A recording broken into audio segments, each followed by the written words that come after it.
Hər vaxtınız xeyir olsun, hörmətli Azərbaycan xalqı. 2 ildən çoxdur ki, Prezidentin ərazi təşkilat məsələləri üzrə köməkçisi, 1-ci dərəcəli dövlət müşaviri yoldaş Zeynal Nağdəliyevin qəbuluna düşə bilmirəm.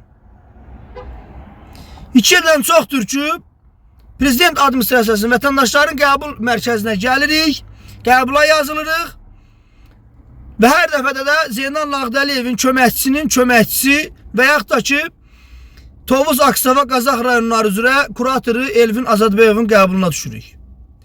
Elvin Azadbəyov da hər dəfədə gələn vətəndaşları alladır, onlara yalandan ümidlər verir və o rayon üzrə deməli ərazi təşkilat üzrə nümayəndə, yəni icra hakimiyyətinin müavinlərindən birinə zəng eləyir.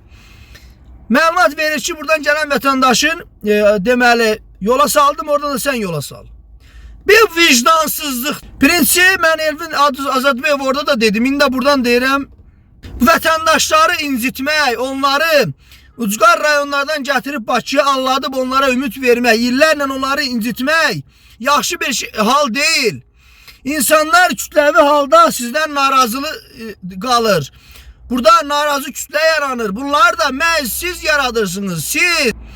İndi güya biz deməli, həssas təbəqənin nümayəndəsi, vətən müharibəsi qazisi, güya biz, harca bizə güzəştlər var, bizi qəbula yazırlar. Biz buradan bura Prezidentin ərazi təşkilat üzrə köməkçisi Zeynal Nağdəliyevin qəbuluna düşə bilmirik. Ay xalqım, ay mənim gözəl millətim. Hörmətli Zeynal Nağdəliyev, nədir sizin məqsədiniz? Nə eləmək istəyirsiniz siz? Bu qədər insanları narazı salmaqla nə əldə eləmək istəyirsiniz siz? İnsanların nəbzini yoxluyursunuz ki, görək bu insanlarda narazılıq eləmək potensiyalı var yoxsa yox? Qəbul mərkəzlərində yəqin ki, kameradan görürsünüz o vətəndaşların sizlərə iradlarını, sözlərini, qarğışlarını, tənqidlərini. Bu qədər qulağınız kar olub, gözünüz kör olub. Elvin Azadbəyov özü Azərbaycan milləti deyil. Mən başa düşürəm, Azərbaycan polietnik devlətdir. Azərbaycanda 50-dən çox xalq yaşayır. Amma daha erməni də yox da.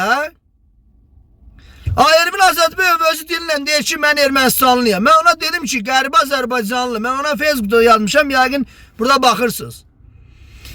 Deyir, yox, mən Ermənistanlıyam. 1930-cu ildə Suriyadan, Hindistandan, Fransadan, Yunanistandan gələn mənşəyi bilinməyən insanlar gəldilər, doldular Azərbaycanın rayonlarına. Bunların əsli də bilinmir hara aldı. İndi də millətin boğazına keçiblər, millətin boğazına. Millət cana yığılıb sizin əlinizdən. Nədir, mən 2 ildən çoxdur Zeynal Nağdəliyevin qəbuluna düşə bilmirəm. Bir dəfə Şüsafəyevin köməkçisinin qəbuluna düşdüm. O da deyir ki, yox, Tovuzun icra başçısı belə gözəl adamdır, pir adamdır, ətəyində namaz qılmaq olar. Sən nə danışırsan? Zeynal Nağdəliyev, bezdirmə insanları. Mən and olsun Allah bezdirəm, bezdirməyin bizi. Artıq pik həddə gəlmişəm.